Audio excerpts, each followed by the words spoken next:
DA নিয়ে সরকারি কর্মচারীদের অপেক্ষা, মিলল না স্পষ্ট কোনো বার্তা। কেন্দ্রের সঙ্গে ডিএর ফারাক কমানো সরকারের অন্যতম লক্ষ্য। অর্থের সংস্থান হলেই ডিএ নিয়ে সিদ্ধান্ত, জানিয়েছেন অর্থমন্ত্রী।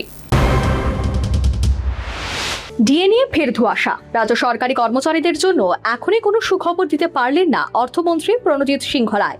সাংবাদিকদের প্রশ্নে তার বক্তব্যে মিলল ভবিষ্যতের ইঙ্গিত, কিন্তু মিলল না নির্দিষ্ট সময়সীমা। অর্থমন্ত্রী বলেন, আগাম বলে কয়ে ডিএ দেওয়া হয়নি। রাজ্যের অর্থনৈতিক অবস্থার সঙ্গে সামঞ্জস্য রেখে যখন যেমন সম্ভব হয়েছে তখন তেমন ডিএ দেওয়ার চেষ্টা করা হয়েছে। বর্তমানে কেন্দ্র এবং রাজ্যের ডিএর ফারাক 19%। এই ব্যবধান কমানো সরকারের লক্ষ্য।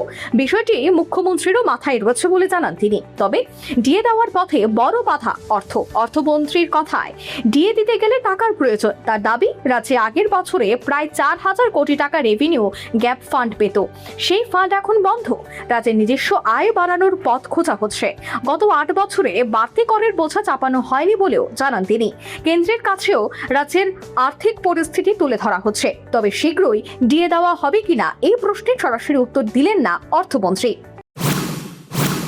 আমাদের ইচ্ছা আছে, কর্মচারীদের কম দিয়ে সরকার ভালো চলে না বা কেউ আশা করে না, কিন্তু এটাও বলতে হবে যে দিতে গেলে সাজেশনও আমার লাগে যে আমরা দিতে গেলে কিভাবে দেব। আমরা তো 1 টাকা রেভিনিউ আমরা কখনো আমরা ট্যাক্স বাড়াইনি, নর্মাল চলছে। গত 9 বছর, আজকে 8 বছর কপে 9 বছর করেছি, 9 ইয়ার্স আমরা সরকার পরিচালনা করছি।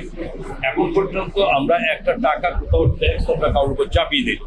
তাহলে আমাদের ইনকাম কোথা থেকে আসবে, কিভাবে করবো, এটা নিয়ে গভীর আলোচনা চলছে, ডিসকাশন চলছে। মাননীয় মুখ্যমন্ত্রী ভাবছেন এবং মাননীয় প্রধানমন্ত্রী থেকে শুরু করে এবং যেখানে যা বলা যায় রাজ্যের আমাদের এই অর্থনৈতিক অবস্থা আমরা তুলে ধরার চেষ্টা করেছি এবং সেগুলো আগামী দিন দেখতে হবে এবং সেটা দেখার পরে একটা ভাবনা।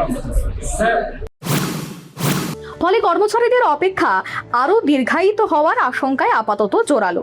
সর্বোপরি ডিএ নিয়ে সরকারি কর্মচারীদের অপেক্ষা, মিলল না স্পষ্ট কোনো বার্তা। কেন্দ্রের সঙ্গে ডিএর ফারাক কমানো সরকারের অন্যতম লক্ষ্য। অর্থের সংস্থান হলেই ডিএ নিয়ে সিদ্ধান্ত, জানালেন অর্থমন্ত্রী। Bureau report, news vanguard. एक बेहतरीन करियर सिर्फ ख्वाब देखने से नहीं, एक सही कॉलेज चुनने से शुरू होता है।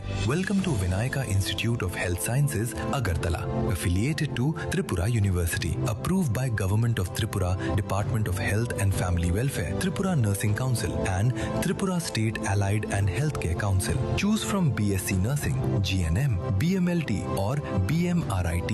Admissions open for 2026-27. Address: Airport Road, Nutan Nagar, Agartala. Join Vinayaka Institute of Health Sciences, where future healthcare professionals begin their journey.